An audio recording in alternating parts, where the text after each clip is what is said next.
Hello, everybody, and welcome back Open to up the closet door. You made my joke. Wow. Anyway, moving on from that. Hello, everybody, and welcome back to Minotaur Hotel. I'm your host, Will, and the comedian over here is. Oh my god, I'm a stand-up comedian. What's my stage name gonna be? Wait, do Why not comedians use Pikamain? Do comedians use stage names? I don't Oh my know. god, I could be Peekaboo! Oh, dear. That's how you Okay. know I need a therapist. What the fuck? I mean, if you want to admit that 10,000 of people, then sure. 10,000? Aren't you selling yourself a little big right now? I mean, uh, shut up. But yes, I don't know. Sorry, it might like randomly the fuck blow up, and this specific one for some reason I'm still confused as to why. Sorry, apologies. Right, yeah, not what we're supposed to be doing right now. Anyway. Right, yes. Oh yeah. Yes. I don't know if you've seen, but they're doing. I've seen some of the reworked, what was it? Sprites, character sprites on social media. Huh? Including the snake guy. You've what? You've what? There is there are new sprites in the work. Yippee! Oh, Because Argo's the old better. one. None of. None of had to leave. Still, best of wishes to them. Best of wishes to them. We're no in particular complaining, of course. Yep. So we get that out of the way. Sometimes you gotta do what you gotta do. Correct. I should know. Correct. Anyway, this intro has gone on for checks notes, as in like checks OBS, 2.5 minutes. So, last episode we have made our choice. And this episode, we are going to continue talking with Asterion, which I hoped I was able to finish yet last episode, but then last episode would have been an hour and a half long. So, that doesn't matter. We're gonna go through all of them. All right. Yep, it's your turn. Let's see if I can remember a serious voice. This hasn't been that long. Life, back in Crete. Now that my memory is hazy, to say the least. It's been so long, I'm not sure if what I remember is even correct. But Crete was quite powerful back then. That was before Athens gained traction. I was raised in the palace of Knossos. It was an immense, sprawling building, perhaps the greatest the world has ever seen at the time. I had many siblings. We played when I was allowed to. I couldn't leave the palace often, but I used to sneak out with my brothers to go out hunting wild goats. I was swift-footed. My hooves helped me cross Crete's hard volcanic soil. I had a mother and a father, like any other child.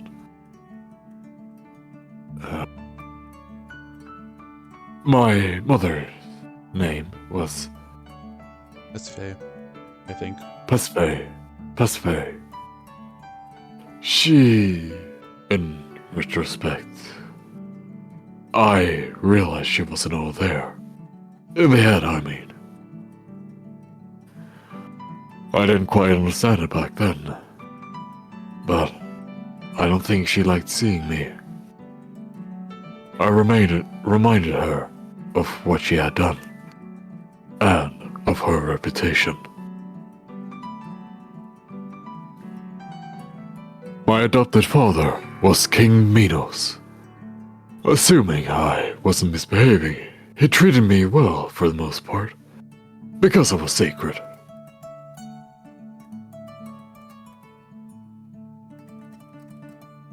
Then I got sent to the labyrinth. I don't remember how old I was back then. Maybe 12 or so. My sister, Ariadne,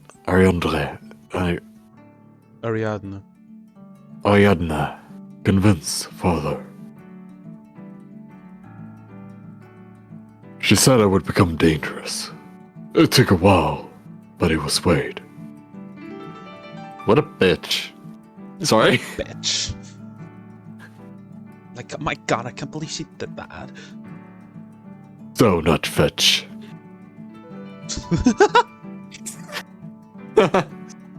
Stop trying to make fetch happen. It's never going to happen. My god. That is so not watermelon. Oh my god! No, you stupid bitch! I was carted off and left there with only an axe to defend myself. In that labyrinth, built by the artisan Deadliest. Sounds like deadly. Deadly. Fuck. I keep sputtering. I'm so normal. Yeah, you are. Thanks. That's what life for me was like in Creed.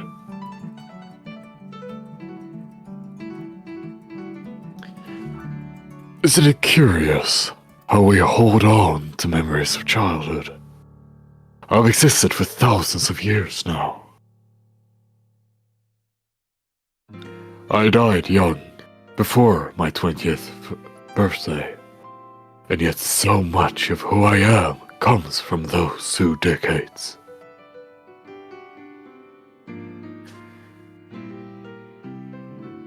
There is if I remember correctly, there is a psychological explanation to that, but I won't get into that yet. Maybe some other time. Ooh, maybe if we have enough time at the end of the video. Yeah. I often wonder what life would have been like were I not a hybrid monster.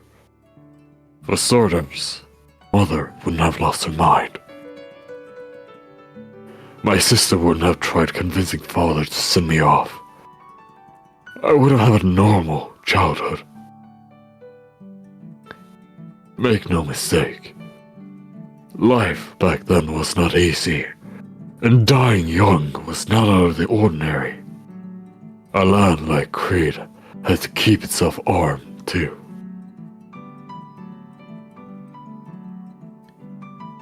Had I been born fully human, I could have died young by a disease, or in early adulthood in combat.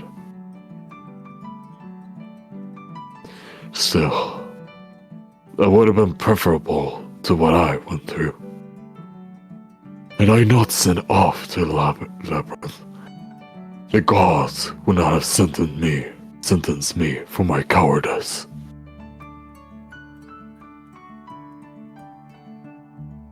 I'd still be in Hades, in the Aphrodite Meadows, where I was supposed to be. Hades, perhaps. Master wishes for me to tell happy memories of Creed. I do have a few, quite a few, but I have more from Hades. I was welcome there, as all souls are.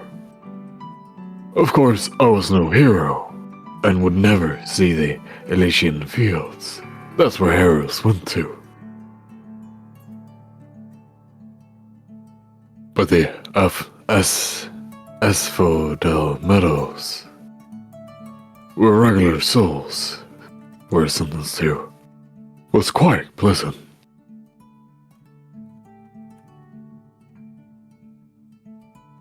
I even had a job there. The god of the underground picked me to take part in the border patrol. It was simple enough duty. Patrolling the frontier to catch souls attempting to escape. I shared housing with a cousin. I never knew I had a cousin until then. His name was Greyon, and we had a lot in common. The god of the underworld, Lord Hades himself, took a liking to me. We'd often train together. Sorry. Sorry. It caught me off guard. Sorry. I tried to hold it A in. cute sorry caught me off guard. Reminded me of the guy. What's his name? The guy from Violent Memoir. Wallace? Wallace. Yes. Yeah, it wasn't a voice similar to Wallace, yeah. The god of the underground, Lord Hades himself, took a liking to me. We'd often train together, and he taught me the underworld's fighting style. Darren looks down to the counter and draws his fingers on it, lost in thought. I was a good patrolman. I wouldn't have minded staying there. That's about it, I suppose. Does Master have any other questions? Boob. My favorite food. Master should not worry about that. I eat the leftovers. Anything will do for me. And it's not like I can die from starvation. Ultimately, it doesn't really matter.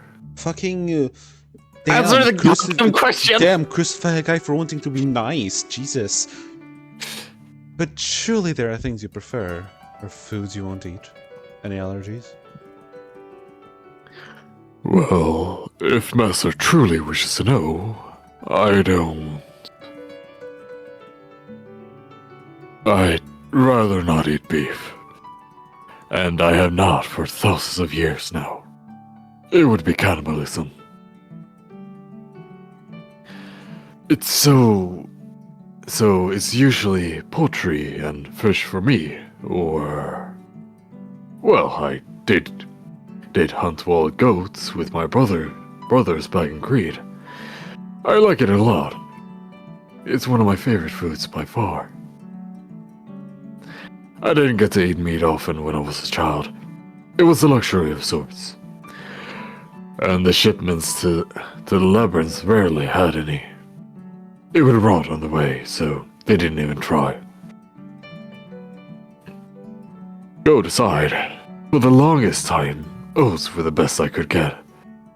Even today, I have a liking for porridge. It is nice. Never tried. And I have a sweet tooth. I always liked fruit and honey, even as a kid. But back in the 1940s, there were so many options. Master John Marie insisted from the start of his mandate that we'd need French pastries daily. Fuck, what was it? Oh yeah, the frozen honey and syrup trend. Or corn syrup trend. Remember that? No. You pour like either honey or corn syrup and put it in the freezer, and it would be, and then you just push it out, and it would be like a kind of hard, stretchy candy. Oh. Okay. That doesn't sound as bad. Master, have you tried this candy corn? Shut up. I have never tried candy corn before. I really want to. Neither have I. Honestly. Wait, I think I've tried it once and I didn't like it, so I forgot the taste. Anyone who has tried it, comment down below. I've heard that it's very common in America. Yeah. Traditional baguettes, croissants, and Pain au chocolat for breakfast Oh, with jam. chocolat. Pain au chocolat. I took French, so Yeah, so did I. I don't really remember anything. I only have I don't remember it either. Bonjour, je m'appelle Pikamain. Ça va? Yeah. Ça va bien, merci. That's about it. Je ne pas parler français. Mon français, dead. Well, I have a general gist of how things are supposed to be said. If you give For me, it's like 50-50. Yeah. For me, it's more 70-30, but you know. Macron every Sunday and tartes after lunch. Acht. Tarts after lunch. Making traditional baguette is no simple matter. I spent many months trying to make a single one which pleases his palate. He allowed me to eat the leftovers every once in a while. Just the thought of it makes me salivate. I'm so glad. That's a finished thought. I don't keep his eyes fixed on you, his ears and tail flicking lazily. Is there anything else you wish to know, Master? You need only ask. Boo-boo-boo-boo. Favorite core memory, let's go. Inside Out reference, let's go. One of my favorite core memories, I can tell you one core memory, actually. You think I remember my core memories? Okay, so when I was a kid, during the winters, I would sometimes, go sleighing.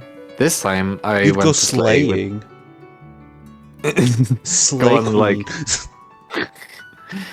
I think it's called sleighing. No, yeah, Swedish- as in like sleigh. As in like Yeah. a sled. On Swedish, we just say åka pulka. Acapulco. Or- Åka pulka. I can write it in Discord. Mm.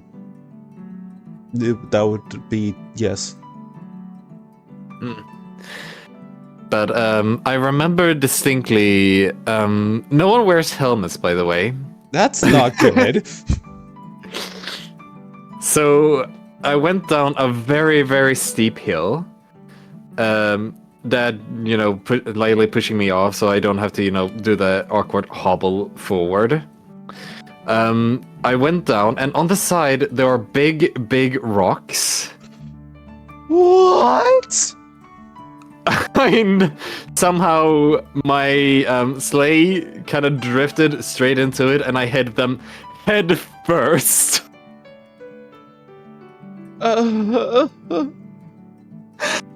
And luckily my dad was there, but also luckily he didn't have to carry me because there was someone there witnessing the whole thing and said, how about I'll just drive you to home? Or, the hospital? The hospital sounds good. No, I just went home. What in the... We just got home. It was like, it took like 5 minutes because it was in the village. Or maybe even less than 5 minutes, like 2. But yeah, shout out to the strangers who gave me a ride home after I hit my head on a rock. Jesus fucking Christ. Okay. Maybe there's a reason why I'm like this. You know what? I plead the fifth. My favorite memory? Now, that's a tough question. Syrian drinks more. I forgot that the narrator has a different voice than the main character. That's an interesting drink. That's an interesting name to a drink. Hmm? Hi, bartender. Yes, may I have it? Sure. Shut up. Sterion drinks more of his wine, then rubs his hand against the counter. He sighs, looks at you, then looks back down again a few times. Very hard question, but I think I know. There was a master, Sabina. He was the labyrinth's lord for a few decades and then passed it down to his son, Sir Robert. When Sir Bernard was on his deathbed, his son transferred ownership of the hotel back to him for a day. As the hotel's returning master, Sir Bernard wrote and signed a contract. Except it was just a letter to me, thanking me for everything. Sir Robert took over again. Of course.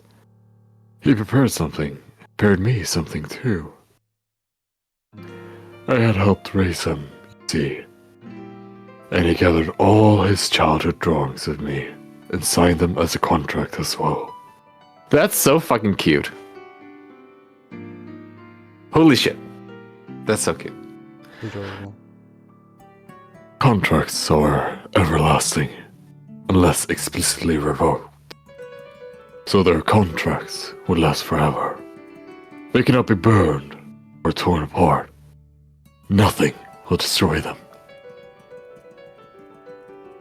That is my dearest memory. Robert and Bernard's gifts to me. The contracts, they are everlasting. But I know Clement tore apart the ledger that we kept them. Ledger, where we kept them. They must be hidden away somewhere. Eventually I'll find them again. Even if it takes me years.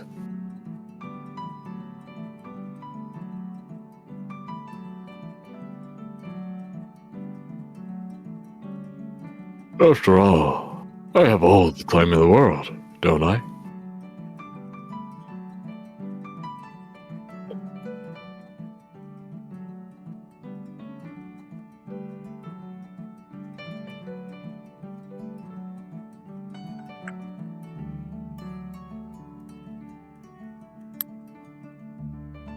The Minotaur takes yet another swig of his wine. He sways left and right, his eyes half closed. I have another memory, just as sweet. When I was in the underground, I made friends. One of them gifted me a statue of a red ox. It was a harder in life. It was fitting, of course. I brought it with me to this place. The only thing I managed to bring. It was supposed to be in my room, but again, come on. I was loved. The letters and the statue. I cherish them dearly. But love needs no gift to be remembered. Asterion looks down again. He holds the wine bottle against his chest. When the conversation naturally exhausts itself, you both let inertia carry you into a comfortable silence. The warm buzz of alcohol in your system does much to ease the day's drudgery, as does the newly rekindled hearth's fire convivial crackle. The seats bear your weight admirably, despite the age, and the rustic scent of wood smoke and the fine leather upholstery makes relaxation as effortless as breathing. Though you and Asterion are the only current occupants of the lounge, things seem a little livelier than the stark row of unclaimed stools would suggest. With the hotel's improving condition, each one brims over with potential for future patrons to serve. There's something about Firelight's ability to captivate the hearts that harkens back to time immemorial. As though written into your bones by the struggles of your ancestors, letting shadows stir an impulse that your mind can only dimly direct. For a moment, Asterian's presence is so unsubstantial that you feel alone with your thoughts. Out of the corner of your eye, you see his bovine brow crease, eyes slowly flicking back and forth between you and the fireplace. His mouth opens soundlessly for a moment, but closes just as quickly, as though the subtlest perturbation of the air would be enough to shatter the idyllic scene. In the soft light, Sarion's countenance grows soulful, and then cold and lucid. Perhaps... I thought you said bovine bro. Did I say that?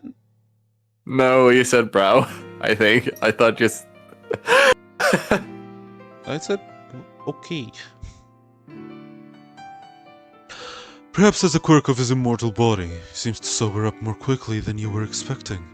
His gaze finally settles on the fire with the stone-faced focus of a trained guard, alert, but betraying no further sign of his feelings. You cannot say how many hours you two have spent before the fireplace, looking with simple, rapt attention at the flame, heedless to the passage of time. The greedy moment stretches on as long as the compulsions of your biology will allow it to. The feeling of your chin hitting your chest eventually jolts you from the quiet reverie. You didn't even notice you were starting to nod off. Bleary-eyed, whether with inebriation or fatigued, you check your phone. It's almost midnight.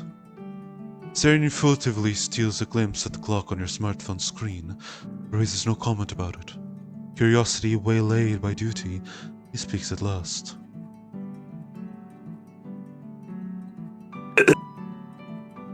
Fuck. It is quite late, Master. Would it please you if I prepare dinner before you retire for the night? This time, I can cook you a proper meal.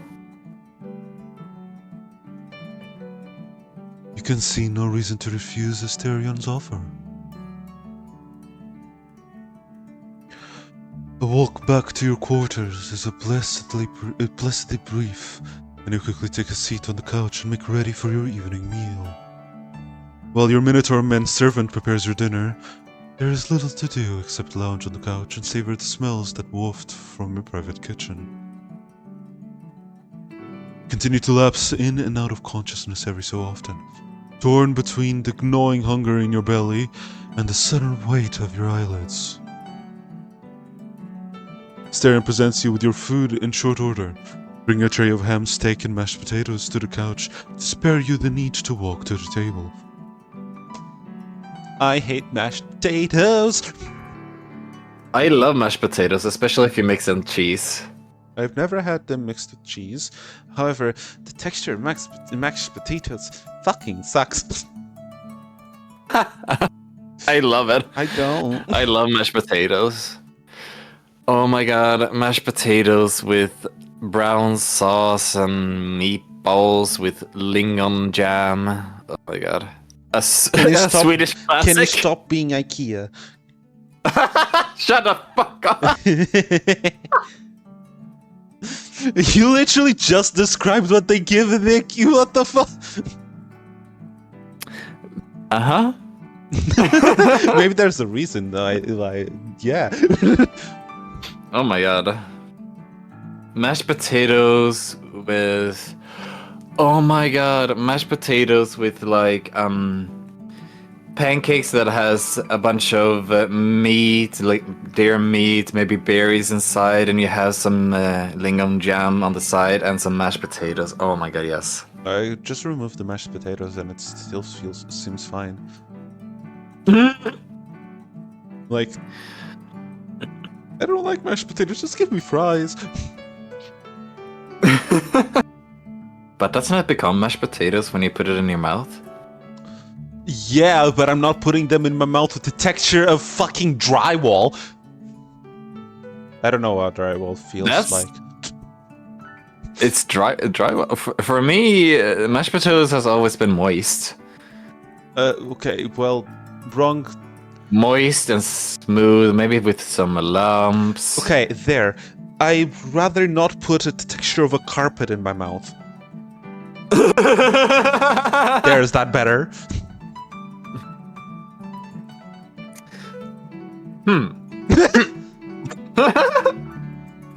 I don't know, potatoes. I don't know. I love mashed potatoes potatoes. is like a staple.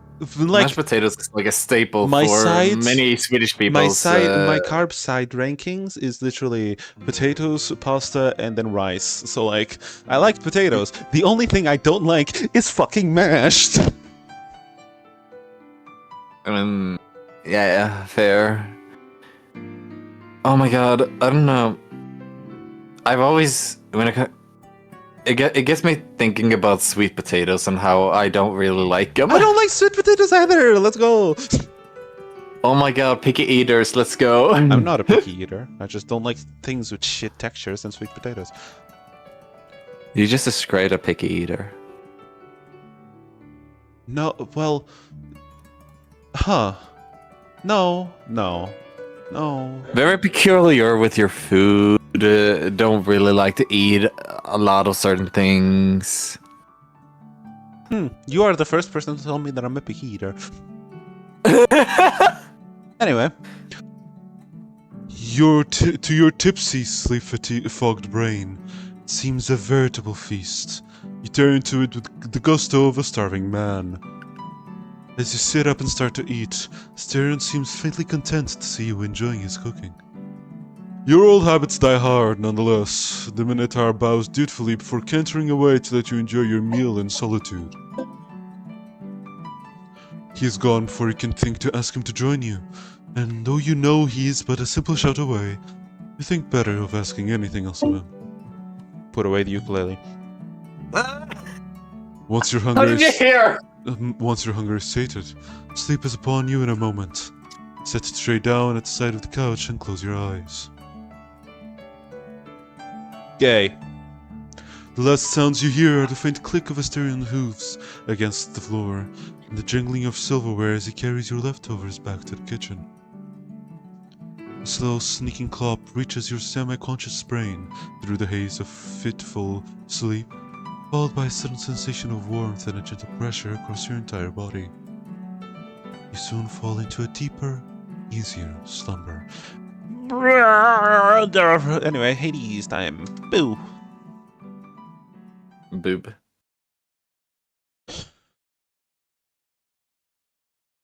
Oh, Jesus Christ, it's gonna be me. I need fuck. The doorknob clicks behind Asterion.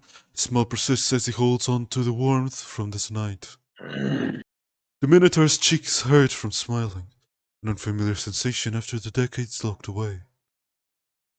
His throat is sore from talking.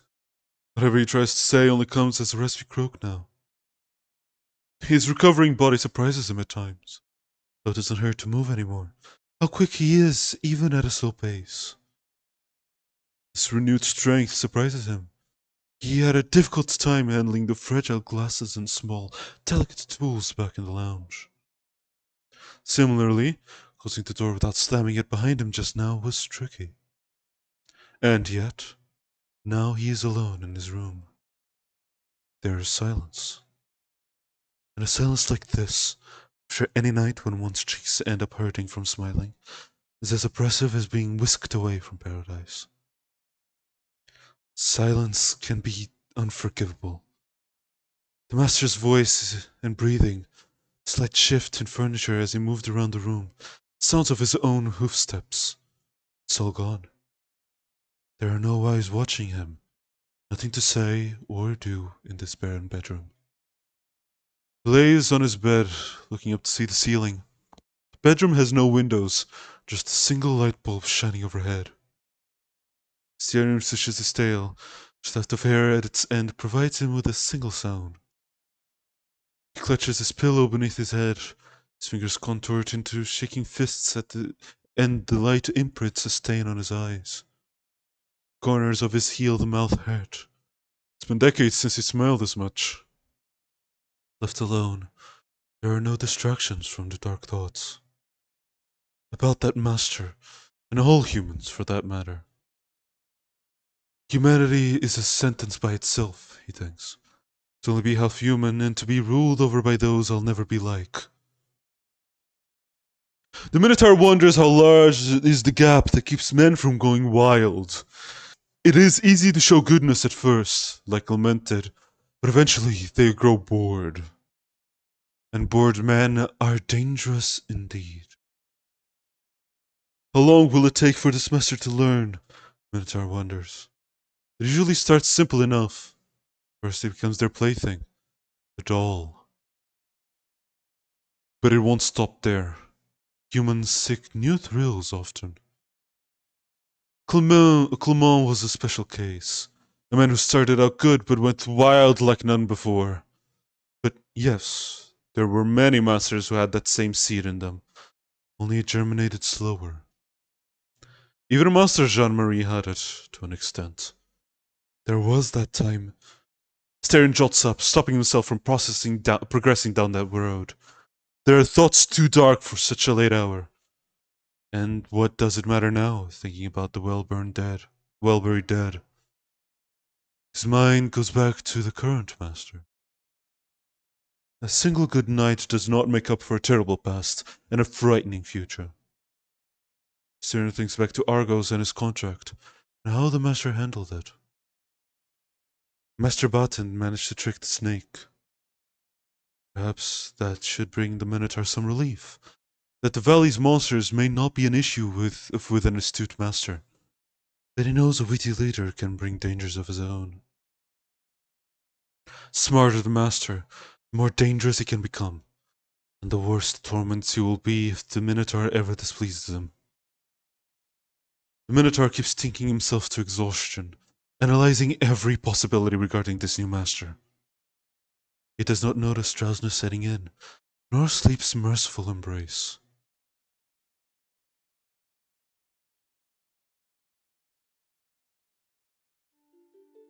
The Minotaur dreams. Field of white flowers swayed under a chilly breeze. He was lying face down on the soil, and the flowers' stalks and leaves tickled his back as if trying to rouse him from sleep. The soil was damp and smelled of pretticore.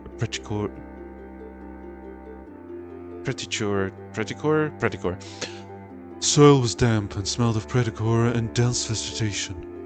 Sterren caressed it, scratched it, felt the sand's water seeping into his fur. Everything hurt. There were heartbeat, his head and eyes were hammered. His whole body burned with exhaustion, dizzy and nauseous. But above all, his neck. It burned as if a searing hot metal wire strangled him. The Minotaur tried breathing, but it was as if his lungs couldn't pull in any air. It would have made him despair were it not for the overwhelming pain distracting him. Time passed. How long he could not tell. Sterren had only the soil, damp and aromatic, and the flowers swaying above him. He dug into the loamy ground. The coarse texture slipping around his fingers made the pain bearable. And then, chill ran from his skull down his spine and to the tip of his tail. He breathed a lungful of air, and he could hear his own ragged grunts of relief.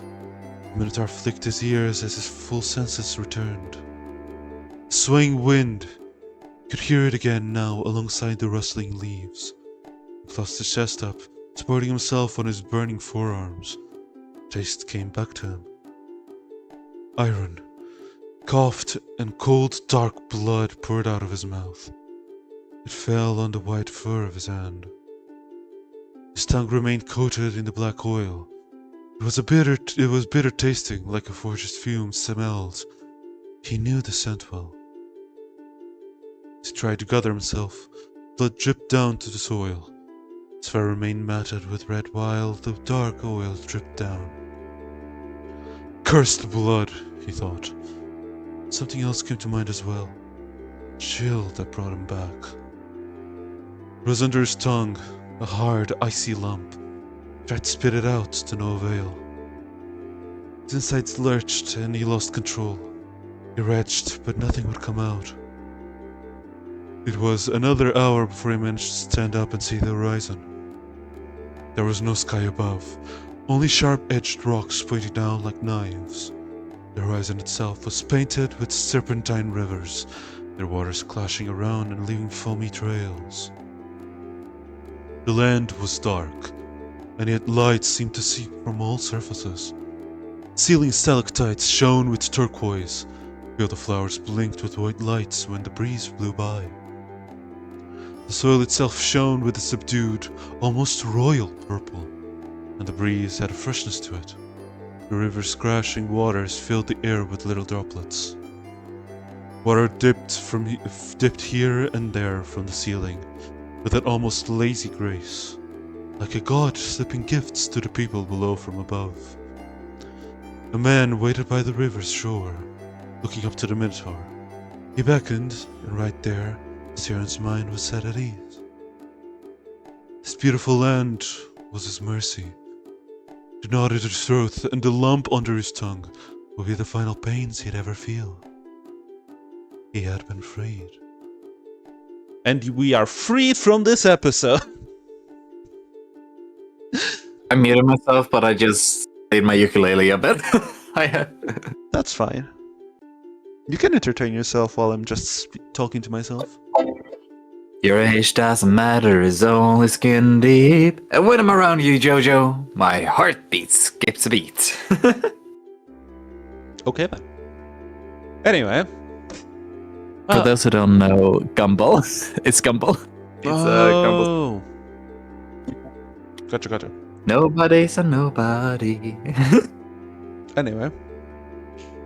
I hope that you enjoyed this episode of Minotaur Hotel, and if you did, like, comment, and subscribe to any of those things in any order, I don't really mind. And if the content on my channel was enough to satisfy you, can go over to Pikamain's channel. Where I do other stupid shit, like... voice attempts, and visual novel readings with Will, and thinking I can do covers. Thinking I can do... Well, you've already posted 2, so you can. No. Yes.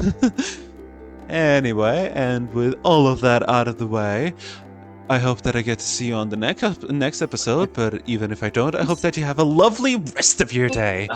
Bye-bye. Bye-bye. Bye, Felicia.